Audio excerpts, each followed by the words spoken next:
नमस्कार। एक बार फिर से बहुत बहुत स्वागत है आप सभी का परीक्षा वर्ल्ड के इस यूट्यूब चैनल में। UP triple S C PET 2021 के लिए हम जो सिलेबस वाइज क्रैश कोर्स आपको पहुंचा रहे हैं, उसमें आज जो हमारा दूसरा सब्जेक्ट है उसको स्टार्ट करेंगे। आज से हम जनरल अवेयरनेस को पढ़ना स्टार्ट करेंगे। जनरल अवेयरनेस का जो आज का पहला टॉपिक हमारा होगा वो होगा भारत के पड़ोसी देश। तो UP triple S C PET का जो सिलेबस आपका जारी किया गया था उस सिलेबस के अकॉर्डिंग हम चलेंगे तथा उस सिलेबस में जनरल अवेयरनेस के जितने भी इम्पॉर्टेंट टॉपिक दिए गए हैं उन सभी को हम 1 बाय 1 करके कंप्लीट करवाएंगे। तो आज का हमारा पहला टॉपिक है भारत के पड़ोसी देश। तो आज का टॉपिक स्टार्ट करने से पहले हम एक नज़र डालेंगे कि जो UP triple S C PT का जनरल अवेयरनेस का सिलेबस उसमें हमें क्या क्या पढ़ना है। तो सबसे पहले आइए सिलेबस को डिस्कस कर लेते हैं। तो यहाँ पे आप देख रहे हैं, यहाँ पे आपके स्क्रीन पर दिख रहा होगा, ये UP triple S C PET 2021 का सिलेबस है। तो सिलेबस में हमने जो है हिस्ट्री कंप्लीट करवा दी है। आज से हम स्टार्ट करने जा रहे हैं सामान्य जागरूकता, जिसको हम इंग्लिश में कहते हैं जनरल अवेयरनेस। तो यहाँ पे एक सिलेबस क्या क्या दिया हुआ है सबसे पहले ये देख लेते हैं। तो पहला टॉपिक यहाँ पे दिया हुआ है भारत के पड़ोसी देश हमें पढ़ना है। उसके बाद देश, राजधानी, मुद्रा के बारे में जानकारी होनी चाहिए। उसके बाद भारत के राज्य तथा केंद्र शासित प्रदेश को हमें पढ़ना है। उसके बाद भारतीय संसद, राज्यसभा, लोकसभा, विधानसभा और विधान परिषद को हमें पढ़ना है। राष्ट्रीय एवं अंतर्राष्ट्रीय दिवस को हमें पढ़ना है। विश्व संगठन एवं उनके मुख्यालयों को हमें पढ़ना है। तो ये सभी इंपॉर्टेंट टॉपिक यहाँ पे आप देख रहे हैं, बहुत सारे टॉपिक हैं, जैसे पुरस्कार विजेता, जलवायु परिवर्तन एवं पर्यावरण हमें पढ़ना है। उसके बाद भारतीय अनुसंधान संगठन को हमें पढ़ना है। उसके बाद भारत और विश्व के खेल। तो ये सभी आपके जनरल अवेयरनेस के टॉपिक हैं जिनको हम 1 बाय 1 करके कंप्लीट करेंगे। तो आज हम क्या पढ़ने वाले हैं, भारत के पड़ोसी देश। तो भारत के जो इम्पॉर्टेंट पड़ोसी देश हैं उनको आज हम डिस्कस करेंगे। जितने भी इम्पॉर्टेंट पॉइंट होंगे उन सभी को हम डिस्कस करेंगे आज के इस वीडियो में। तो चलिए वीडियो को शुरू करते हैं। तो कुछ बेसिक फैक्ट जो आपके दिमाग में होने चाहिए भारत से रिलेटेड, उनके पड़ोसी देशों से रिलेटेड। सबसे पहले आप याद रखिए भारत के कुल पड़ोसी देश कितने हैं। तो टोटल 9 भारत के पड़ोसी देश हैं। स्थलीय सीमा जिनसे लगती है, तटीय सीमा जिनसे लगती है, आपको याद रखने हैं। उसके बाद भारत की जो कुल स्थलीय सीमा की लंबाई है आपको याद रखना है कितनी है, 15,106 किलोमीटर है। आपको याद रखना है भारत की कुल स्थलीय सीमा की लंबाई। उसके बाद भारत की जो कोस्टल एरिया की लंबाई है, यानी कि भारत की जो तटीय रेखा की लंबाई है, टोटल है 7516 किलोमीटर। इसे भी आपको याद रखना है। इसके बाद भारत जो सबसे लंबी मतलब भारत की जो सबसे लंबी स्थल सीमा है वह किसके साथ लगती है, तो इसे भी आपको याद रखना है। तो भारत की जो सबसे लंबी सीमा है बांग्लादेश के साथ लगती है, तो इसे भी आप ध्यान दीजिएगा। इसके साथ भारत और बांग्लादेश की जो स्थल सीमा है आप याद रखिएगा, विश्व की 5वीं सबसे बड़ी स्थल सीमा है, तो इसे भी आप याद रखिएगा। भारत बांग्लादेश की जो सीमा है स्थल सीमा, यह विश्व की 5वीं सबसे बड़ी स्थल सीमा यानी कि लैंड बॉर्डर, इसे भी आप याद रखिएगा। इसके बाद विश्व की पहली आपको याद रखनी पड़ेगी, विश्व की जो पहली स्थल सीमा है जो सबसे लंबी वह कौन सी है, तो कनाडा और अमेरिका के बीच, कनाडा और अमेरिका की जो स्थल सीमा है यह विश्व की सबसे लंबी स्थल सीमा है, तो इसे भी आप ध्यान दीजिएगा। इसके बाद भारत की सबसे छोटी सीमा किसके साथ लगती है, तो अफगानिस्तान के साथ। ये फैक्ट आपको याद रखना है। भारत की जो सबसे छोटी स्थलीय सीमा है यह अफगानिस्तान के साथ लगती है, लगभग 106 किलोमीटर। तो ये बेसिक फैक्ट आपको याद रखने पड़ेंगे भारत के पड़ोसी देशों से रिलेटेड। इसके बाद यहाँ पे आप कुछ ग्राफ देख रहे हैं। ये ग्राफ आपको याद रखना पड़ेगा कि भारत के जो स्थलीय सीमा वाले देश हैं उनके साथ जो है भारत की कुल कितनी किलोमीटर की सीमा लगती है। तो आप याद रखिएगा, सबसे पहले हम क्रम वाइज स्टार्ट करेंगे, सबसे लंबी किसकी सीमा है, उसके बाद कौन देश आता है। तो सबसे पहले हम बात करेंगे बांग्लादेश की। तो बांग्लादेश की जो सीमा है यह 4096 किलोमीटर है, जो कि सबसे लंबी है। तथा भारत बांग्लादेश सीमा की रक्षा कौन करता है, ये भी आपको याद रखना पड़ेगा। तो BSF यानी कि बॉर्डर सिक्योरिटी फोर्स जो होती हैं ये भारत और बांग्लादेश के स्थलीय सीमा की सुरक्षा करती है, तो इसे भी आप ध्यान दीजिएगा। उसके बाद बांग्लादेश के बाद नंबर आता है चीन का। चीन के साथ भारत कितने किलोमीटर की सीमा साझा करता है, तो 3488 किलोमीटर की सीमा साझा करता है भारत, इसे भी आप याद रखिएगा चीन के साथ। तथा भारत और चीन के बॉर्डर पर कौन सुरक्षा करता है, तो ITBP और स्पेशल फ्रंटियर फोर्स जो हैं ये भारत और चीन के बॉर्डर पर रहती हैं। इसके बाद पाकिस्तान का नंबर आता है।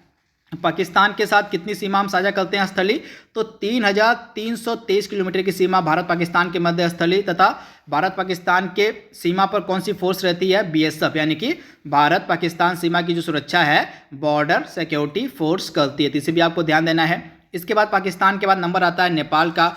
भारत नेपाल की कुल सीमा कितनी लगती है, तो 1751 किलोमीटर, आपको याद रखना पड़ेगा। 1751 किलोमीटर की सीमा भारत और नेपाल के मध्य, यहाँ पे स्थलीय सीमा की बात हो रही है, इसे भी आप ध्यान दीजिएगा। तथा भारत नेपाल बॉर्डर पे कौन रहता है, तो एसएसबी यानी कि सीमा सुरक्षा बल जो है भारत नेपाल बॉर्डर पे रहता है। इसके बाद भारत म्यांमार के साथ कुल 1643 किलोमीटर की सीमा साझा करता है। तथा भारत म्यांमार बॉर्डर पर आपको मिलेगा असम राइफल्स, यानी कि जो असम राइफल्स हैं ये भारत और म्यांमार बॉर्डर की सुरक्षा करते हैं। इसके बाद भूटान के साथ हम सीमा कितनी साझा करते हैं, तो आपको याद रखना है भूटान के साथ हम कितनी सीमा साझा करते हैं, तो यहाँ पे तो 699 किलोमीटर यहाँ पे होगा, थोड़ा सा मिस्टेक हो गया, तो 699 किलोमीटर यहाँ पे होगा। तो भूटान, आप याद रखिए भारत और भूटान की जो सीमा है टोटल 699 किलोमीटर की है। तथा भारत में भूटान बॉर्डर पे एसएसबी रहता है, यानी कि सीमा सुरक्षा बल जो है भारत और भूटान बॉर्डर की रक्षा करता है। तथा सबसे लास्ट में जो देश आता है जो सबसे कम सीमा साझा करता है हमारे साथ, वह है अफगानिस्तान। लगभग 106 किलोमीटर की सीमा साझा करता है अफगानिस्तान। तथा भारत अफगानिस्तान बॉर्डर पे बीएसएफ रहती है। तो ये सभी फैक्ट आपको याद रखने पड़ेंगे, यहाँ से आपके एग्जाम में डेफिनेटली प्रश्न देखने को मिल सकता है। यानी कि कैसे प्रश्न पूछा जाएगा, एक प्रश्न पूछा जा सकता है आपसे कि सबसे लंबी जो स्थलीय सीमा है भारत किस देश के साथ साझा करता है, एक प्रश्न तो ये बन सकता है। उसके बाद एक प्रश्न यह भी बन सकता है कि सबसे छोटी जो सीमा है भारत किस देश के साथ साझा करता है। तो इस प्रकार के जो प्रश्न है इस डायग्राम से आपके एग्जाम में डायरेक्टली पूछे जा सकते हैं, तो इनको आपको याद रखना पड़ेगा। इसके बाद हम 1 बाय 1 करके जितने भारत के पड़ोसी देश हैं उनसे रिलेटेड कुछ इंपॉर्टेंट फैक्ट को आइए डिस्कस कर लेते हैं, वहाँ से भी आपके एग्जाम में प्रश्न देखने को मिल सकते हैं। तो सबसे पहले हम किस देश की बात करेंगे, तो सबसे पहले हम बात करेंगे पाकिस्तान की।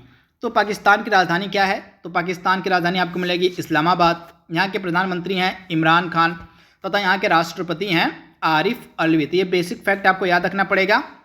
तथा पाकिस्तान के साथ कौन कौन से जो राज्य हैं या हमारे केंद्र शासित प्रदेश हैं जो सीमा साझा करते हैं, तो लद्दाख और जम्मू कश्मीर जो हैं ये 2 केंद्र शासित प्रदेश हैं जो आपकी सीमा साझा करते हैं पाकिस्तान के साथ। इसके बाद राज्य कौन कौन से हैं, गुजरात, राजस्थान और पंजाब, यानी कि 3 राज्य और 2 केंद्र शासित प्रदेश जो हैं पाकिस्तान के साथ सीमा साझा करते हैं। उसके बाद पाकिस्तान की मुद्रा को हम कहते हैं पाकिस्तानी रुपया, इसे भी आप याद रखिएगा।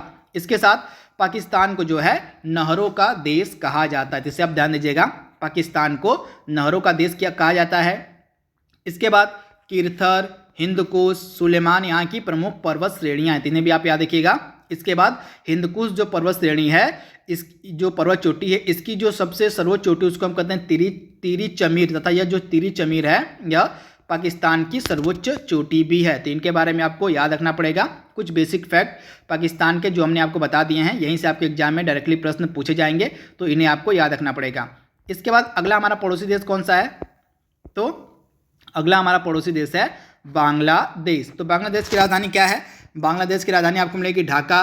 ढाका के बाद यहाँ की करेंसी क्या है, तो टका, यानी कि बांग्लादेश की राजधानी ढाका है और यहाँ की मुद्रा यानी कि यहाँ की ऑफिशियल करेंसी को टका कहा जाता है।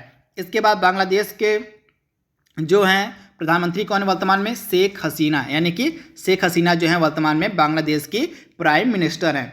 इसके साथ बांग्लादेश के साथ कौन कौन से हमारे राज्य हैं जो सीमा साझा करते हैं, तो पश्चिम बंगाल हो गया, असम हो गया, मेघालय हो गया, त्रिपुरा हो गया और मिजोरम। टोटल 5 भारतीय राज्य हैं जो बांग्लादेश के साथ सीमा साझा करते हैं। इनमें से पाकिस्तान जो है सबसे लंबी सीमा बनाता है, किसके साथ, तो बांग्लादेश के साथ। तो ये भी फैक्ट आपको याद रखना पड़ेगा। इसके बाद बांग्लादेश का जो नेशनल एंथम है, जो राष्ट्रगान, इसको हम कहते हैं अमार सोनार बांग्ला, जो कि रविंद्रनाथ टैगोर के द्वारा लिखा गया है। तथा यह जो रविंद्रनाथ टैगोर है इनके द्वारा 2 देशों का राष्ट्रगान लिखा गया है, एक तो भारत का हो गया और एक तो हो गया बांग्लादेश का। तो इसे आपको ध्यान देना है। इसके बाद जो बांग्लादेश है यह अपनी आज़ादी कब मनाता है, तो 26 मार्च को जो है अपना स्वतंत्रता दिवस मनाता है।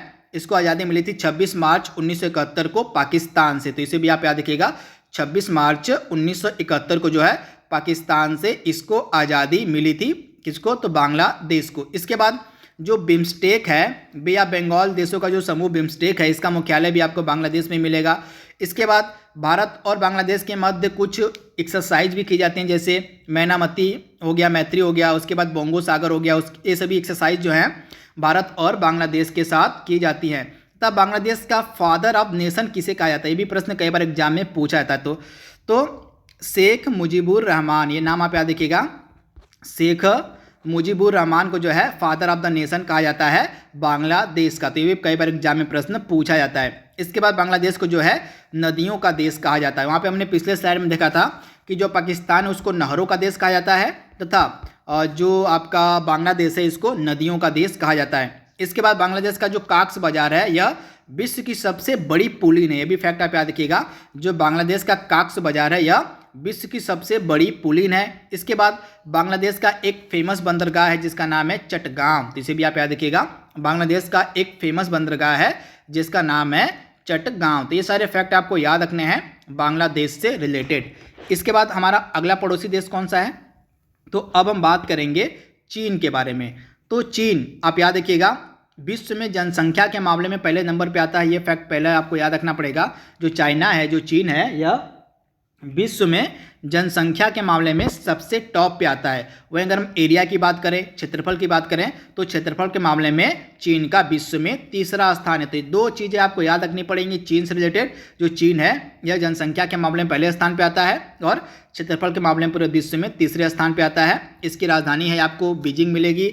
यहाँ की ऑफिशियल लैंग्वेज, ऑफिशियल भाषा यहाँ की है मंदारिन है तथा यहाँ की जो मुद्रा उसको हम युआन कहते हैं। युआन जो है यहाँ की ऑफिशियल करेंसी यानी कि ऑफिशियल मुद्रा है। इसके बाद यहाँ के जो राष्ट्रपति, यहाँ के जो प्रेसिडेंट है उनका नाम है शी जिनपिंग। क्या नाम है, तो यहाँ के राष्ट्रपति का नाम है शी जिनपिंग। तो इसे भी आप याद रखिएगा। तथा भारत के कौन कौन से राज्य हैं और केंद्र शासित प्रदेश हैं जिनकी सीमा आपकी लगती है कहाँ से, बांग्ला मतलब चीन से। तो यहाँ पे आपका हो गया हिमाचल प्रदेश हो गया, उत्तराखंड हो गया और सिक्किम हो गया, अरुणाचल प्रदेश हो गया। तो ये 4 राज्य हैं जिनकी सीमाएं जो हैं चाइना से लगती है। इसके बाद एक केंद्र शासित प्रदेश आपको मिलेगा जम्मू कश्मीर, इसकी भी सीमा आपको मिलेगी चाइना के साथ। इसे आप ध्यान देना है। इसके बाद भारत और चाइना के मध्य एक एक्सरसाइज की जाती है जिसका नाम है हैंड इन हैंड। तो इसे भी आपको याद रखना है। जो हैंड इन हैंड एक्सरसाइज है यह भारत और चाइना के मध्य की जाती है। इसके बाद जो चाइना है इसको कागज, कंपास, बारूद, मुद्रण कला, सोयाबीन का जनक भी कहा जाता है। तो फैक्ट आप याद रखिएगा, चीन को जो है कागज, कंपास, बारूद और मुद्रण तथा सोयाबीन का जनक माना जाता है। इसके बाद चीन में कुछ प्रमुख संगठनों के हेडक्वार्टर हैं। तो आप याद रखिएगा जो AIIB है, एशियन इंफ्रास्ट्रक्चर जो बैंक जिसको बोलते हैं, इसका हेडक्वार्टर आपको मिलेगा बीजिंग में। इसके बाद जो ब्रिक्स बैंक हैं जिसको हम बोलते हैं न्यू डेवलपमेंट बैंक भी बोलते हैं, इसका हेडक्वार्टर मिलेगा आप चीन के संघाई शहर में। तो इसे भी आप याद रखिएगा। इसके बाद चीन की एक फेमस नदी है जो कई बार एग्जाम में पूछी जाती है, इसका नाम है वांगहो रिवर। इसको हम कहते हैं येलो रिवर के नाम से भी यानी कि पीली नदी के नाम से भी इसको जाना जाता है। यह चीन की प्रमुख नदी है। इसके बाद एक करंट अफेयर्स का प्रश्न भी आप याद रखिएगा। जो चीन है इसका पहला जो मंगल मिशन है इसका नाम है तियानवेन-1। तो ये भी प्रश्न आप याद रखिएगा। जो तियानवेन-1 है यह चाइना का पहला मंगल मिशन है। तो ये सारे फैक्ट आपको याद रखने पड़ेंगे हमारे पड़ोसी देश चाइना से रिलेटेड। इसके बाद अगला इंपॉर्टेंट हमारा पड़ोसी देश कौन सा है, तो श्रीलंका। तो श्रीलंका की जो सीमा है यहाँ से तो इसकी स्थलीय सीमा में से नहीं लगती है, तो यह हमारा तटीय सीमा वाला देश है। तो इसकी राजधानी कौन सी है, तो श्रीवल्धनापुरे कोट्टे। तो सबसे पहले इसकी राजधानी आपके दिमाग में होनी चाहिए। श्रीवल्धनापुरे कोट्टे जो है श्रीलंका की राजधानी है। इसके बाद श्रीलंका की ऑफिशियल करेंसी है श्रीलंकाई रुपया। यहाँ के प्रधानमंत्री कौन है, महिंदा राजपक्षे। और यहाँ के राष्ट्रपति कौन है, गोटबया राजपक्षे। तो राष्ट्रपति और प्रधानमंत्री यहाँ के आपको याद रखने हैं। इसके बाद जो पाक स्टेट है, जो पाक जलडमरू है, इसे भारत से अलग करता है, यानी कि भारत और श्रीलंका को कौन अलग करता है, तो पाक स्ट्रेट। तो इसे भी आपको याद रखना है। इसके बाद भारत के धनुषकोडी और श्रीलंका के तलैया मन्नार के मध्य जो है प्रवाल द्वीप से निर्मित आदम का पुल भी है। तो इसे भी आपको याद रखना है। इसके बाद श्रीलंका की जो सबसे बड़ी नदी है, जो रिवर है, उसको हम कहते हैं महावेली गंगा। तो ये फैक्ट आपको याद रखना है। श्रीलंका की जो सबसे लंबी नदी है इसको हम कहते हैं महावेली गंगा। इसके बाद श्रीलंका का एक फेमस बंदरगाह है जिसका नाम है हम्बनटोटा। इसे भी आपको याद रखना है। जो हम्बनटोटा बंदरगाह है यह श्रीलंका का एक प्रमुख बंदरगाह है। इसके बाद भारत और श्रीलंका के मध्य 2 एक्सरसाइज की जाती है, एक तो मित्र शक्ति हो गई और एक स्लीनेक्स। तो ये दोनों आपको याद रखने हैं। इसके बाद अगला हमारा पड़ोसी देश कौन सा है, तो नेपाल। तो नेपाल की राजधानी क्या है, नेपाल की राजधानी काठमांडू है तथा नेपाल में ही आपको मिलेगा सार्क का हेडक्वार्टर। जिसे भी आपको याद रखना है। तथा नेपाल की ऑफिशियल मुद्रा यानी कि ऑफिशियल करेंसी है नेपाली रुपया। यहाँ के प्रधानमंत्री हैं केपी शर्मा ओली, यहाँ की राष्ट्रपति हैं विद्या देवी भंडारी, तो इन्हें आपको याद रखना है। तथा मैंने आपको बताया सार्क का जो मुख्यालय है, सार्क का जो हेडक्वार्टर है आपको नेपाल में ही मिलेगा। इसके बाद भारत के कौन कौन से राज्य हैं जो सीमा साझा करते हैं नेपाल के साथ, तो उत्तर प्रदेश, बिहार, उत्तराखंड और पश्चिम बंगाल, सिक्किम, टोटल 5 राज्य हैं जिनकी सीमाएं नेपाल से लगती हैं। इनमें से जो बिहार राज्य की सीमा है सबसे ज़्यादा नेपाल से लगती है, तो ये भी फैक्ट आप याद रखिएगा। जो बिहार राज्य की सीमा है वह नेपाल से सबसे ज़्यादा लगती है। इसके बाद कुछ पर्वत चोटियाँ हैं जो आपको मिलेंगी नेपाल में, जैसे माउंट एवरेस्ट हो गया, धौलागिरी हो गई, कंचनजंगा हो गई। ये कंचनजंगा जो है ये नेपाल व सिक्किम के सीमावर्ती क्षेत्र में है। इसके बाद मकालू हो गई, उसके बाद अन्नपूर्णा। तो ये सभी पर्वत चोटियाँ हैं जो आपको मिलेंगी कहाँ पे, तो नेपाल में। तथा नेपाल में जो माउंट एवरेस्ट है इसको सागरमाथा के नाम से भी जाना जाता है, जिसे भी आप ध्यान दीजिएगा। इसके बाद भारत और नेपाल के मध्य एक युद्ध एक्सरसाइज की जाती है, यानी कि युद्धाभ्यास किया जाता है, इसका नाम है सूर्य किरण, इसे भी आपको याद रखना है। तथा हाल ही में भारत और नेपाल के मध्य जो है काला पानी क्षेत्र को लेकर विवाद भी उत्पन्न हुआ था, तो इसे भी आप ध्यान दीजिएगा। इसके बाद अगला हमारा पड़ोसी देश कौन सा है, भूटान। तो भूटान की राजधानी क्या है, भूटान की राजधानी आपको मिलेगी थिम्पू। यहाँ की ऑफिशियल मुद्रा है नगुल्ट्रम। यहाँ के प्रधानमंत्री हैं लोटे शेरिंग, इन्हें भी आप याद रखिएगा। तथा असम, सिक्किम, पश्चिम बंगाल, अरुणाचल प्रदेश, टोटल 4 राज्य हैं जो सीमा साझा करते हैं भूटान के साथ। भूटान की जो सबसे ऊंची पर्वत चोटी इसको हम कहते हैं गांगर पुनसुम, इसे आप ध्यान दीजिएगा। जो भूटान है इसकी जो सबसे ऊंची पर्वत चोटी उसको हम कहते हैं गांगर गुनसुम, इस पुनसुम, सॉरी यहाँ पे पुनसुम होगा। इसके बाद जो भूटान है इसको लैंड ऑफ थंडर बोल्ट कहा जाता है, ये फैक्ट आपको याद रखना है। जो भूटान देश है इसको लैंड ऑफ थंडर बोल्ट के नाम से भी जाना जाता है। तथा भारत जो है भारत जो है भूटान में 2 परियोजनाएं चला रहा है। कौन कौन सी, ये तो हो गया आपका खोलोंगछू और मांगदेछू, ये जो 2 परियोजनाएं जो जल विद्युत परियोजनाएं हैं चलाई जा रही हैं भूटान में भारत के द्वारा। इसके बाद यहाँ जो है भूटिया नामक निर्जातु समूह पाया जाता है बहुत अधिक मात्रा में, इसे आप ध्यान दीजिएगा। जो भूटान है यहाँ पे आपको भूटिया नामक एक द्विजाति समूह देखने को मिलेगा। इसके बाद भूटान जो है विश्व का एकमात्र देश है जो अपने आर्थिक विकास की जो माप है राष्ट्रीय खुशहाली के आधार पर करता है, तो इसे भी आप याद रखिएगा। जो भूटान है यह विश्व का एकमात्र देश है जो अपने आर्थिक विकास की माप जो है राष्ट्रीय खुशहाली के आधार पर करता है। तो इतने सारे फैक्ट आपको भूटान से याद रखने हैं। अब हमारा लास्ट जो पड़ोसी देश है उसको हम डिस्कस करेंगे, म्यांमार। तो म्यांमार की राजधानी आपको याद रखनी है नैपीडा। क्या है, नैपीडा जो है म्यांमार की राजधानी है। तथा यहाँ की ऑफिशियल करेंसी है क्यात। तथा अरुणाचल प्रदेश, नागालैंड, मिजोरम, मणिपुर, टोटल 4 भारतीय राज्य हैं जो सीमा साझा करते हैं म्यांमार के साथ। म्यांमार को जो है स्वर्ण पैगोडा का देश भी कहा जाता है, जिसे आप ध्यान दीजिएगा। जो म्यांमार है इसको स्वर्ण पैगोडा का देश कहा जाता है। इसके बाद अराकान योमा, आप याद रखिएगा, अराकान योमा जो है यहाँ की प्रमुख पर्वत चोटी है जो हिमालय का ही पूर्वी मोड़ है। इसके बाद इरावदी नदी यहाँ की प्रमुख नदी है, इसे आप ध्यान दीजिएगा। जो म्यांमार की इरावदी नदी है यहाँ की एक फेमस यानी कि प्रमुख नदी है। इसके बाद म्यांमार जो है सागौन की लकड़ी के लिए तथा मल्तबान की खाड़ी यहाँ की जो है मोतियों के लिए पूरे विश्व में प्रसिद्ध है, इसे भी आप ध्यान दीजिएगा। इसके बाद जो म्यांमार की अधिकांश जनसंख्या है वह बौद्ध धर्म को फॉलो करती है, तो इसे भी आप ध्यान दीजिएगा। म्यांमार की जो अधिकांश जनसंख्या है वह बौद्ध धर्म को फॉलो करती है। इसके बाद यहाँ का जो राखीन प्रांत है, यहाँ के राखीन प्रांत में रोहिंग्या मुसलमान जो है अल्पसंख्यक समुदाय के रूप में रहते हैं, तो ये भी फैक्ट आप याद रखिएगा। इसके बाद लास्ट जो आपको याद रखना पड़ेगा, म्यांमार के राष्ट्रपति कौन है, तो यहाँ के राष्ट्रपति हैं यू विन मिंट। और यहाँ की राज्य सलाहकार कौन है, तो आंग सान सूकी। तो ये सारे फैक्ट आपको याद रखने पड़ेंगे हमारे पड़ोसी देश म्यांमार से रिलेटेड। तो जितने भी हमारे इंपॉर्टेंट पड़ोसी देश से जहाँ से आपके एग्जाम में प्रश्न पूछे जा सकते थे उनको हमने कवर कर लिया है। तो आज हमारा जो पहला टॉपिक था जनरल अवेयरनेस का, वह कंप्लीट हो चुका है। तो आज के लिए बस इतना ही। कल हम एक नए टॉपिक के साथ मिलेंगे, तब तक के लिए thank you, thanks for watching, thank you.